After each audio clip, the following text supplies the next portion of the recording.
जय हिंद। स्वागत है आपका मेरे YouTube चैनल चंद्रवंशी नॉलेज में। दोस्तों, आज हम बात करते हैं एक नए टॉपिक के ऊपर, कम्युनिकेशन स्किल्स, संचार कौशल। कम्युनिकेशन स्किल, संचार कौशल। आपका कम्युनिकेशन कैसा होना चाहिए, उसमें क्या क्या दिक्कतें होती हैं, उसके ऊपर आज हम चर्चा करते हैं। संचार क्या है? सबसे पहले हम संचार को समझ लेते हैं। संचार एक ऐसी गतिविधि है जिससे हम अपने विचार लिखकर, बोलकर, तस्वीर द्वारा एक दूसरे को आदान प्रदान करते हैं और उसमें हम संचार क्रिया करते हैं। अपने विचारों को एक दूसरे को आदान प्रदान करते हैं। संचार को दो तरीके से समझ सकते हैं। संचार केवल अच्छा बोलना ही या कम्युनिकेशन अच्छा बोलना ही नहीं होता है। कम्युनिकेशन अच्छे बोलने के साथ साथ अच्छा सुनना भी कम्युनिकेशन का हिस्सा होता है। कम्युनिकेशन एक तरफा नहीं होता है। कम्युनिकेशन एक तरफा नहीं होता है, वो दोनों तरफ से होता है।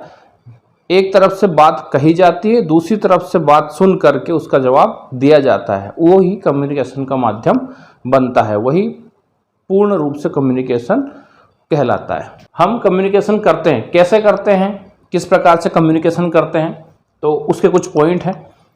जानकारी लेने के लिए हम कम्युनिकेशन जब करते हैं एक दूसरे से, किस लिए करते हैं? जानकारी लेने के लिए, तारीफ करने के लिए, डांटने के लिए, सलाह देने के लिए, बेचने के लिए। भाई मार्केट में आप कोई सामान लेकर बैठे बेचने के लिए, तो आप आवाज़ देंगे, वो आएगा, आपसे उसका भाव-ताव करेगा, उसके बाद ही वो आप उस सामान को बेच पाएंगे, यानी कि कम्युनिकेशन के द्वारा।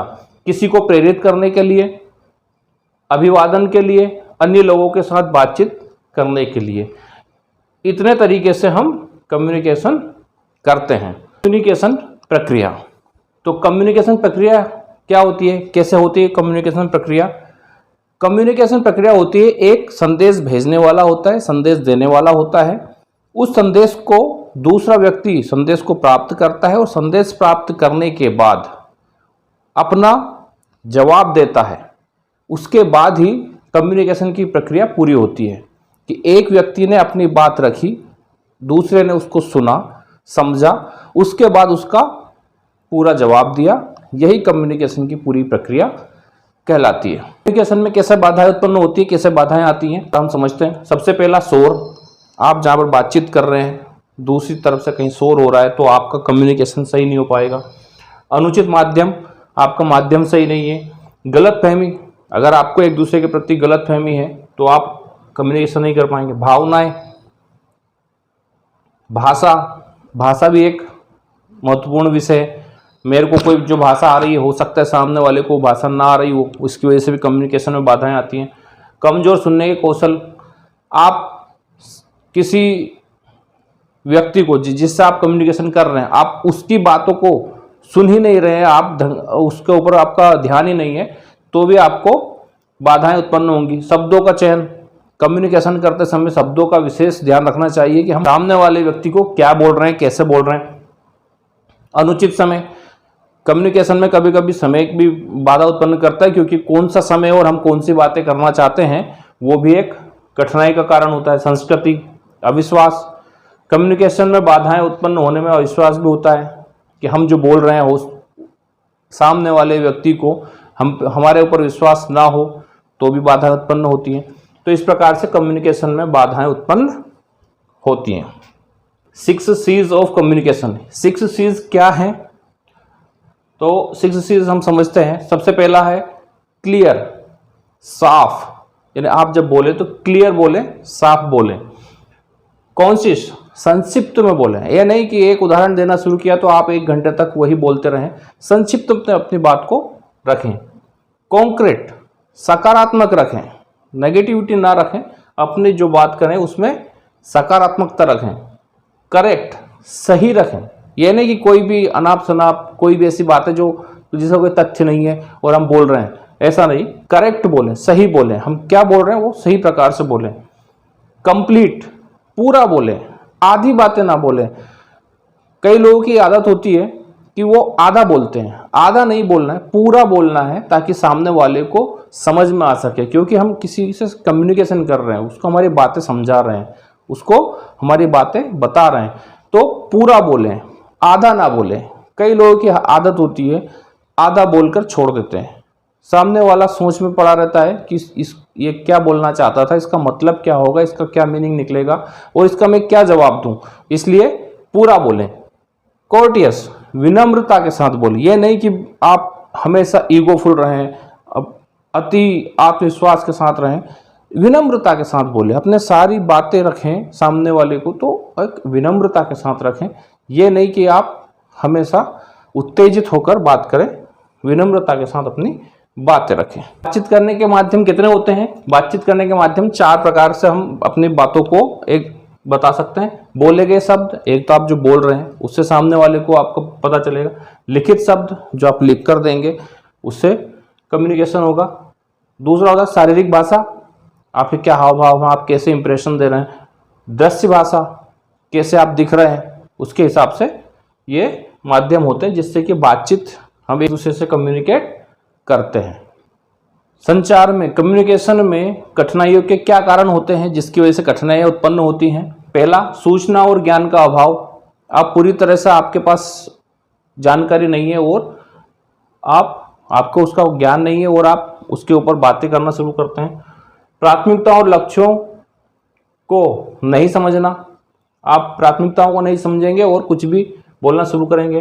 पूरी तरह से नहीं समझना और प्रश्न पूछने में समस्या होना, ये भी संचार के माध्यम, संचार करने में कठिनाई उत्पन्न करता है। पूर्वाग्रह विचार, आप कुछ नई बातें करना ही नहीं चाहते, जो आपने पहले से सोच रखा है वही आप बोलना चाहते, वही लोगों को समझाना चाहते हैं, बस पूर्वाग्रह विचार। दूसरों की जरूरत ना समझना, आप जब भी कम्युनिकेशन करें तो आप सिर्फ अपनी ही बातें, अपना ही राग अलापते रहें, ऐसा नहीं है। दूसरों की, सामने वाले की बातें भी सुनना जरूरी है। तो इस वजह से भी कठिनाई होती है कि आप दूसरों को जरूरत नहीं समझते हैं। सोचे बिना निष्कर्ष पर पहुंच जाना, आपने कुछ सोचा नहीं, उससे पहले आपने निष्कर्ष समझ लिया। खराब मनोदशा, आपकी मनोदशा सही नहीं है और कम्युनिकेशन करेंगे तो उसमें दिक्कत उत्पन्न होगी, कठिनाइयां होंगी। पता है संचार किस कारण से विफल हो जाता है, उसका क्या कारण होता है? तो संचार में विफलता के जो कारण होते हैं वो इस प्रकार हैं। व्यापार में नुकसान हो जाना, गलतियां, अक्षमताएं, घटी हुई उत्पादकताएं, गरीब समन्वय और सहयोग, व्यक्ति और कंपनी की छवि को नुकसान पहुंच जाना, हताशा और शत्रुता, दूसरों के साथ असंतुष्टता, मनोबल कम होना, टीम भावना में कमी, अधिक कर्मचारी टर्नओवर, झगड़ा और तर्क वितर्क, आत्मसम्मान और आत्मविश्वास में गिरावट। ये सारे कारण होते हैं संचार में विफलता के कारण। यही कारण की वजह से संचार हमारा विफल हो जाता है और हम लोगों से कम्युनिकेट नहीं कर पाते हैं। संचार के स्तर में कैसे सुधार ला सकते हैं? तो किस प्रकार से हम सुधार ला सकते हैं हमारे संचार में, हमारे कम्युनिकेशन में कैसे सुधार ला सकते हैं?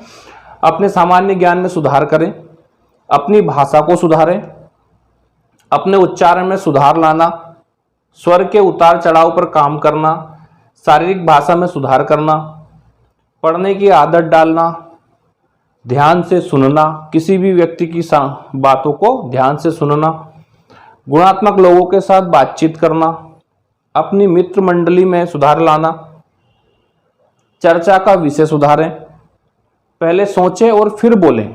ऐसे ही नहीं कि अचानक बोल दिए, पहले सोचें फिर बोले। किसी की बातें हमने सुनी, पहले सोचें फिर उसका जवाब दें। बात आराम से करें, सरल शब्दावली का प्रयोग करें, कुछ ऐसे कठिन उदाहरण और कठिन बातें ना करें। सरल शब्दावली, सिंपल सी शब्दावली में आप बात करें जिससे कि सामने वाले से आप कम्युनिकेट कर पाएं। किसी को प्रभावित करने के लिए बात नहीं करें, जो अधिकतर लोग इस्तेमाल करते हैं कि सिर्फ और सिर्फ लोगों को प्रभावित करने के लिए, जिसे बोलते हैं साधारण भाषा में चापलूसी करने के लिए बातें करते हैं, मीठी मीठी बातें करते हैं। आत्मविश्वास, हमेशा जब आप किसी से कम्युनिकेट करें तो आत्मविश्वास के साथ बात करें। किसी से भय से, डर से या ऐसा सोच के ना करें कि यार मैं कमज़ोर पढ़ रहा हूँ या मैं इनसे कम पढ़ रहा हूँ, तो आत्मविश्वास के साथ बातचीत करें, स्पष्ट रूप से बातचीत करें। कौन से विषय के ऊपर आप बातचीत कर रहे हैं उस विषय के ऊपर स्पष्टता के साथ बातचीत करें और अपनी बातों को रखें। तो ये हमारे पूरे पॉइंट है जिनसे हम अपने कम्युनिकेशन के स्तर को सुधार सकते हैं, बढ़िया बना सकते हैं। वीडियो देखने के लिए बहुत बहुत धन्यवाद। जय हिंद।